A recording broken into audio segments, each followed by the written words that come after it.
Hey, I'm Dr. SCL.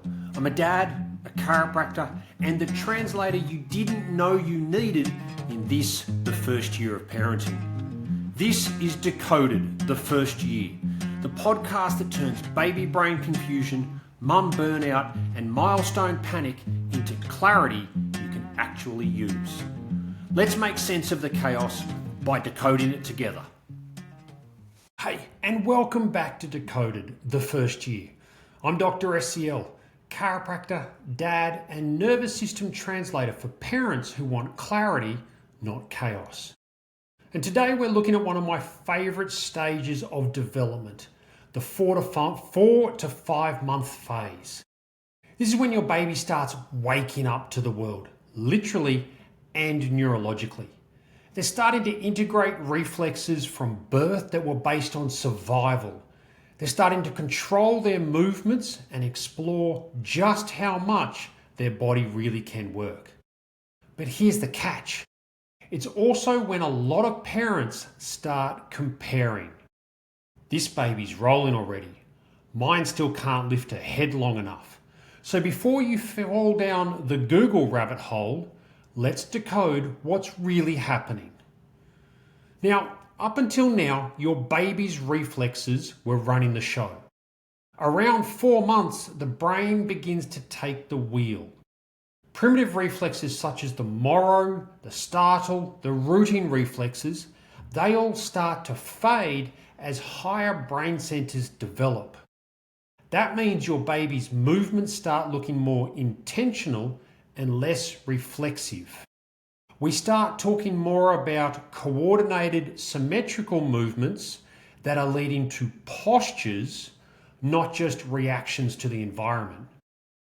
And here they're discovering when I move, things happen. And I can reach for that toy, or I can make sounds that will get mum's attention.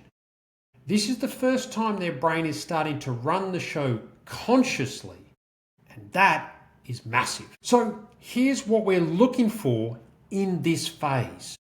We're looking for head control, especially to be continuously improving, and that will be noticed when we start to engage things like the pull to sit test, or they start sitting in supported positions. That could be in prams, carriers, or being nursed. We're looking for rolling to start.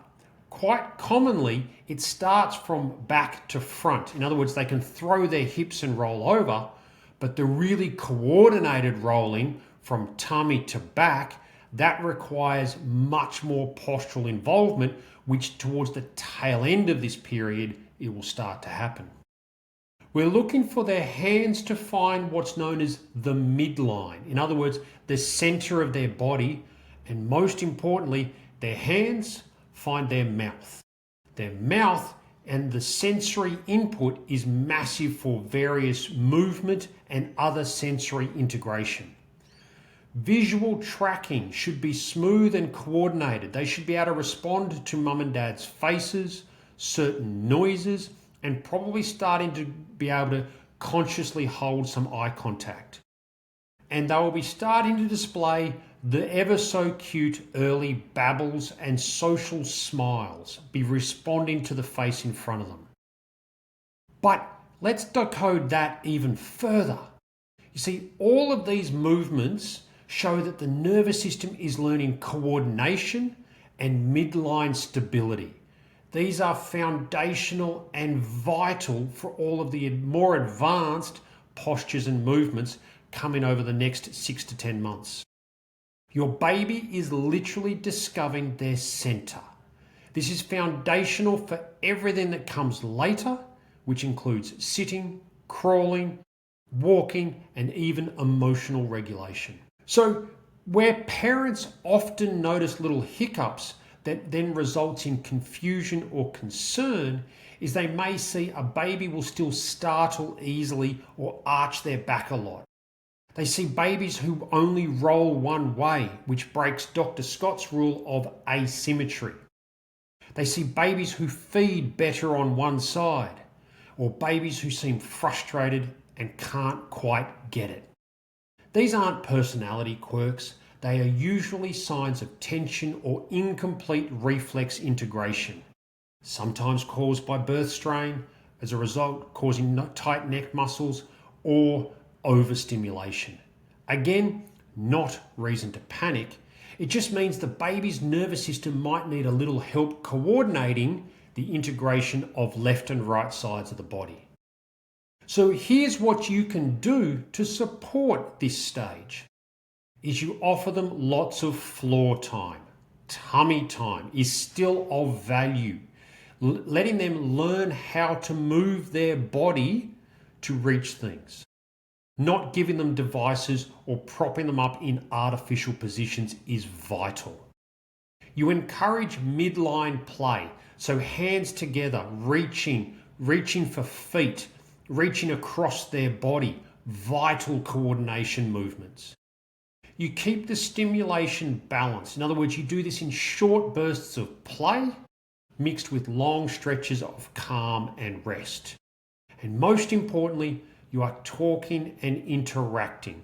Your baby's social brain is blossoming at this stage. They've become far more aware of the environment that they are in. Now, if you feel like one side is tight or rolling seems tricky, you can gently guide without forcing. Sometimes all it takes is small tweaks, like how you're adjusting or how you carry, how you feed, and the positions that they're in make a huge difference. When I see babies in this stage, I'm always looking for balance. Is the neck free and symmetrical? Is the spine adaptingly evenly? Are reflexes like the ATNR? I think we did an entire podcast on that. That's that fencing pose reflex. Is that integrating smoothly? That's massive for the midline stuff that we've talked about. Because if they're not, it's like one half of the brain is still trying to play catch up. Through gentle, specific Gonstead chiropractic adjustments, I can help restore the symmetrical function. And that's when parents start saying, she's finally rolling both ways, or he's sleeping longer. It's not magic, I wish it was sometimes. It's neurology. And this phase is where it really starts to show. So if your baby's around that 4 to 5 month mark and you're wondering whether they're on track, remember, it's less about when, it's more about how well the brain and body are connecting. If you want a visual roadmap to see what this looks like, contact me at Mount Hawthorn Chiropractic and I'll send you a copy of the Baby Milestone Decoder. It'll help you decode progress without falling into that comparison trap. As always, this is Decoded, the first year, helping you see milestones through a nervous system lens, not a timeline. Dr. SCL, out. Thanks for listening to Decoded, the first year, where we translate the mess of early parenting into something that actually makes sense. Be sure to share this episode with a friend, a partner, or a mum that you know who is quietly struggling through the noise and secretly Googling every milestone. If you want to hear more decoding, follow at Mount Hawthorn Chiropractic on the socials. Let's keep decoding the chaos. No mansplaining, no pressure, no judgment, just clarity when you need it most. Please note, this podcast isn't medical advice. It's just smart strategies from a Gonstead chiropractor, a dad, and someone who's been in the room with hundreds of mums trying to make sense of their baby's development, their own postpartum recovery, and the constant noise that comes with modern parenting. Always chat with your health team for specific care.